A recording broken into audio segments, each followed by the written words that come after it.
Over the past few days, Palestinian militants have reacted to recent events by firing thousands of rockets into Israel from Gaza. Israel had managed to shoot down many of these rockets with its Iron Dome missile defense system. Here are the details. The BBC reports that Israel's Iron Dome air defense system has shot down thousands of rockets fired from Gaza in the past few days. This system is designed to destroy unguided rockets flying at low altitudes. It comprises multiple batteries that are spread out to defend a large area. Each battery is made up of 3 parts. The first part is the radar unit, which detects enemy rockets and feeds their speed and trajectory data to the command unit. The command unit calculates which rockets pose the greatest threat to urban areas and infrastructure, ignoring those whose trajectory indicates they are likely to hit unpopulated areas. The command unit then launches a 3-meter-long missile at the selected target. The missile destroys the target by exploding in its path, and each missile costs about $40,000. These missile defense batteries can reach targets up to 70 kilometers away, and they are designed to be mobile so they can be quickly packed up, transported, and redeployed. The Iron Dome has also been repeatedly upgraded to counter the threat from mortars, which stay in the air for a much shorter time than rockets. It has more recently also been upgraded to shoot down drones. The Israeli Defense Force said on May 13th that the system had shot down a Palestinian UAV, making it the first time a drone had been shot down during combat. And here are some more videos about technology and armed conflict. Newsweek reports that China is increasing its pressure on Taiwan and the Biden administration with an aggressive new tactic. Taiwan's military showed that on March 29th, 10 Chinese warplanes invaded Taiwanese airspace to the island's south and west, while Japan reports that another 2 Chinese planes cut through its southern airspace to skirt Taiwan's eastern airspace. A Taiwanese official said that the move was designed to practice cutting Taiwan off from Japanese and American intervention if China carries through on its threats to invade Taiwan. This latest incursion saw 4 Chinese J-16 fighters and 4 J-10 fighters entering Taiwan's air defense zone in the southeast, together with a KJ-500 control plane. A Y-8 anti-submarine plane was also tracked flying all the way from the southeast to the southwest of the zone. Japan also tracked 2 Chinese Y-9 planes, one of which turned to fly along the eastern border of Taiwan's air defense zone. The BBC reports that the Russia-Ukraine conflict is escalating dangerously as multiple sources are reporting large Russian military movements towards the eastern Ukrainian border and into the Crimea, which Russian forces annexed from Ukraine in March of 2014. Ukrainian intelligence sources told the BBC that the additional Russian forces amount to 16 battalion tactical groups, which would be up to 14,000 soldiers. Ukraine says this means that when you add the forces that were conducting exercises, Russia now has about 40,000 troops on the eastern border and about 40,000 in Crimea.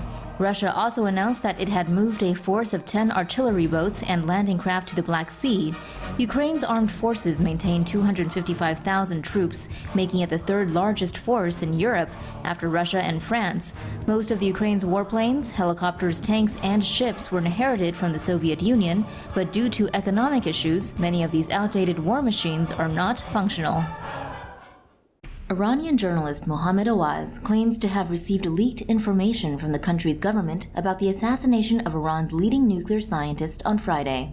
Awaz says the attack was carried out by 12 gunmen who were supported by a team of 50 operatives providing them with information and logistics. He says the hit squad knew Mohsen Fakhrizade's security convoy was on its way to his holiday home and were waiting in ambush at a traffic circle marking the entrance to the town of Asbard. As the convoy entered the traffic circle, a car bomb exploded, hitting the rear security car. The 12 attackers then opened fire on the middle car with machine guns and 2 sniper rifles. According to Awaz, one of the attackers then dragged the scientist out of his car and executed him. The attackers then disappeared, and so far not one attacker has been caught. The Iranian Fars news agency gave a conflicting report, saying that there were no gunmen and that the attack was done by firing a remote-controlled machine gun mounted on the truck that later exploded.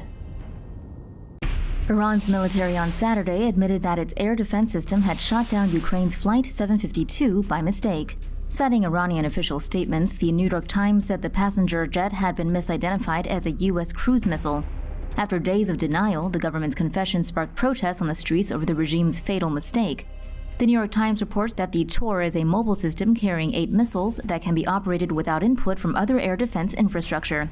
Citing defense analyst Steven Zaloga, Bloomberg reports that the missile's guidance system is unable to distinguish cruise missiles from military aircraft or civilian airplanes. Citing Flight Radar 24, Bloomberg reports that the Boeing 737 made a slight right turn 2 minutes after its takeoff from Tehran International Airport, which was normal.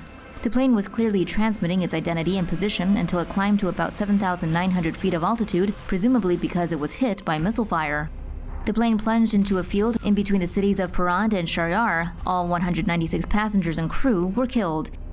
Due to the Tor's indiscriminate guidance system, most nations do not operate the weapon without connecting it into a command structure. Bloomberg reports that according to Zaloga, SA-15 operators are not supposed to fire without authorization. North Korea showed off what one expert called a monster new nuclear missile over the weekend that could overwhelm U.S. missile defense systems. Here is what we know so far. North Korea unveiled a new intercontinental ballistic missile, or ICBM, in a military parade to mark the 75th anniversary of North Korea's ruling Workers' Party at the stroke of midnight on Saturday, October 10th.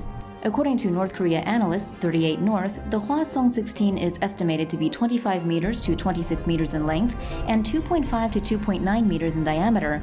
That's about 4 to 4.5 meters longer and about half a meter wider in diameter than the Hwasong-15 ICBM, which was flight tested only once in November of 2017. The Center for Strategic and International Studies in Washington estimates the range of Hwasong-15 at 8,500 to 13,000 kilometers. Experts believe the Hwasong-16 has a similar range, meaning it could hit anywhere in the continental United States. However, the new two-stage liquid-fueled ICBM is assumed to have a larger strategic payload. The Hwasong-15 is thought to be configured with a single warhead. Experts speculate that the Hwasong-16 could carry as many as 4 warheads, which would greatly increase the burden on U.S. missile defense systems. It's huge, weapons expert and deputy director of the Open Nuclear Network Melissa Hannum told Bloomberg. She called the new ICBM a monster. The ability to carry multiple independently targetable re-entry vehicles greatly increases the chances of landing a hit because multiple interceptors would be required to take down just one warhead.